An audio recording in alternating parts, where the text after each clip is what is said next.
Okay, a 1-year-old and a 2-year-old having a wonderful game.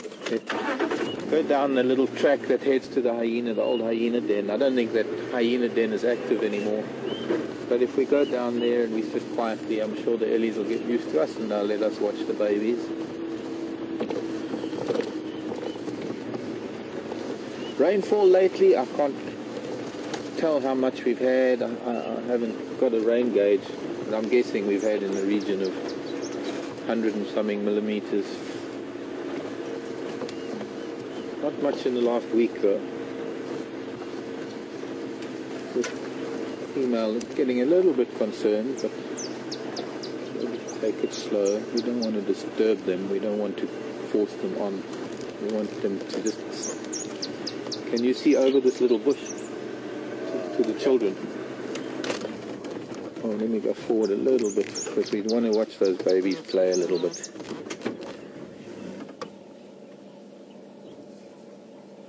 The bigger one is bullying a little bit, bullying the smaller one. Morning, everybody.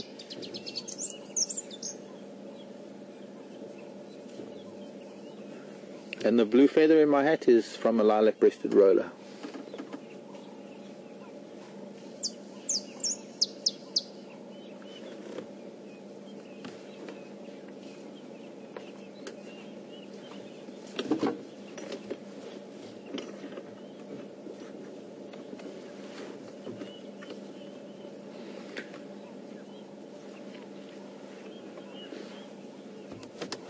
Okay, let's move down a little.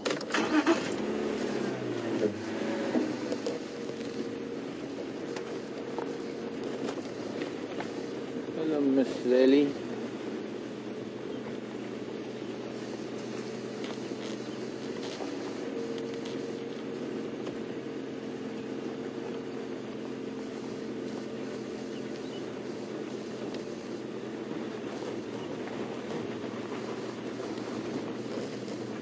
Hello, Mrs. Ellie. This is my matriarch, I'm pretty sure, this big girl that's here.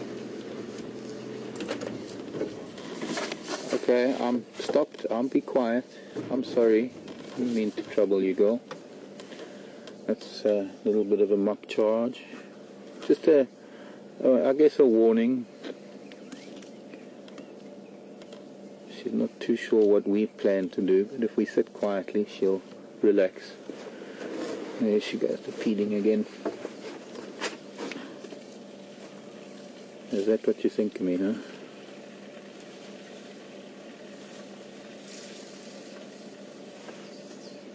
Brenda was asking about Ellies. Do they ever take a load off their feet? Do they ever lie down or squat?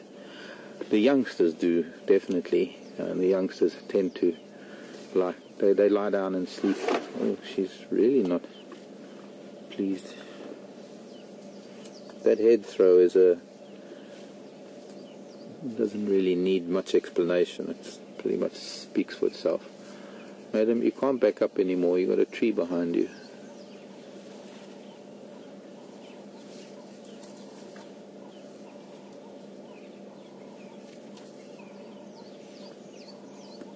Three little ones playing now. I don't know if they'll just move so that we can see them and not hide behind a tree. The youngsters lie down. During the heat of the day, you'll find a herd like this, we'll find a big marula tree or a fairly large tree to stand under. The adults won't lie down. They'll kind of lock their elbows and knees and doze off for a short while.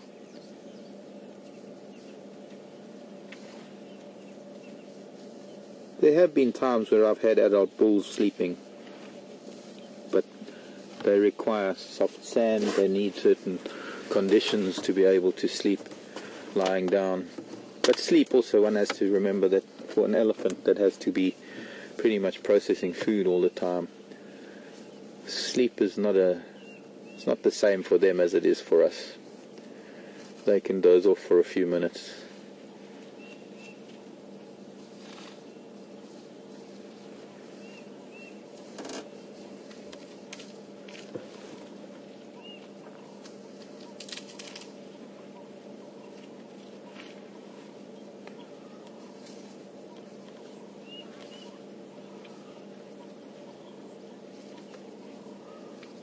Those little ones are so cute. If only we could just get to see them better.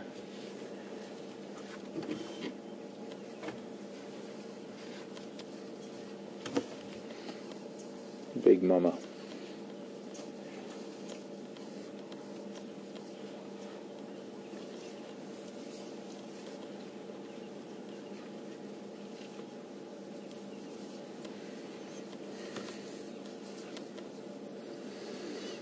Gosh, John in California is asking a very difficult question. What is my most amazing elephant encounter?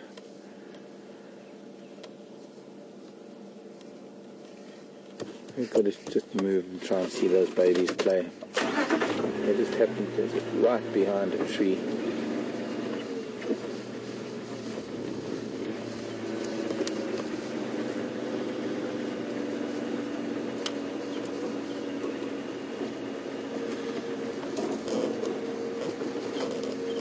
I can't even think, John.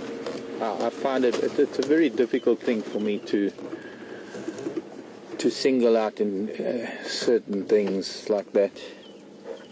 Having lived with them pretty much most of my life, I have elephant encounters almost daily. My most memorable. That's a difficult question. Little one investigating the road. And that must be Big Sister that it's at. I wonder if they'll go onto that termite mound. Now, a couple of years ago, this termite mound was quite significant because Karula had her cubs in that hole. You can't really see the hole, but there's a patch of grass sort of right in the middle of that termite mound that actually has a deep hole in it, more or less right in front of where that cow is standing now, where at the tip of her tusks and where her trunk is. She's now feeding on the grasses. That was the mouth of that hole. The hyena den was active, and it was quite strange that she actually had her cubs here, Shivinzi and Shivambalana, so close to the hyena den. We saw her come out of there one day. I don't recall seeing the cubs here, but we did see her carrying things she was seen carrying something from here. And then I think it was a week or two later that we saw her for the first time with the two cubs.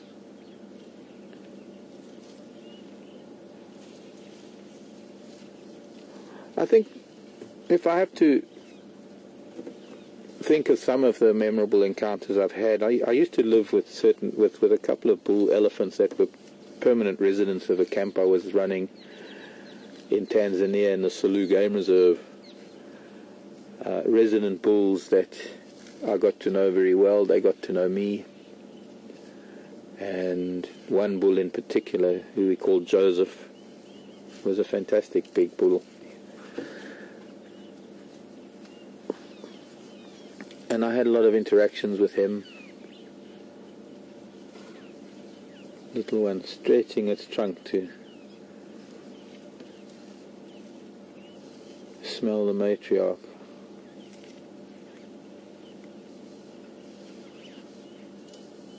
You can see how she's now going to actually use her tail to feel where the calf is.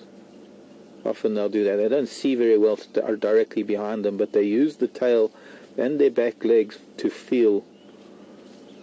And now she's turning her head. She'll see the little one. I can remember Trey one day in the Okavango Delta.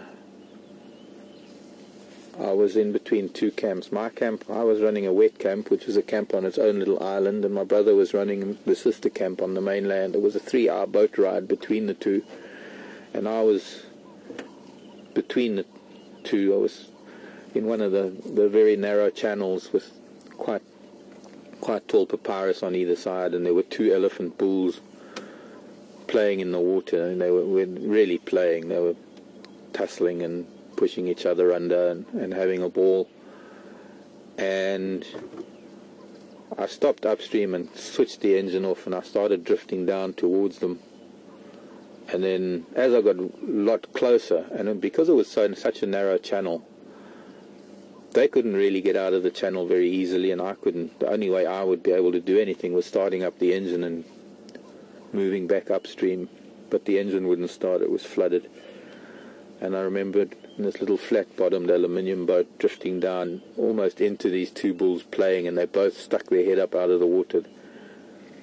They didn't know I was there, they'd been so engrossed in each other. And suddenly they looked up when I was almost on top of them, and all I could do was apologize profusely for barging in on them like that.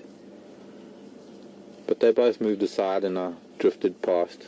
Got a head shake out of both of them because they were a little bit upset. And then went on my way. There was also an elephant that lived in camp in the Okavango, and he used to come and lie down, and he would dig a depression right next to my tent, at the entrance to my tent, and his trunk would actually curl onto the ground sheet of the tent. And I used to sleep on the floor. I had a mattress on the floor. And I remember matching his breathing on many occasions, where he would be stretched out, which is very unusual for a big bull, but he would sleep for a while and I would lie there and listen to him in the moonlight.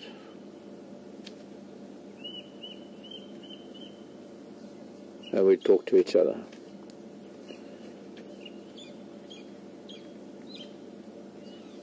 Okay, what I think I'd like to do is go around to the other side of the drainage line. Looks like they're heading towards Rebecca's Road, and if we go over there we'll actually get a nice view of them from a distance and watch them coming towards us. Maybe get a message out. I know Ephraim might be looking.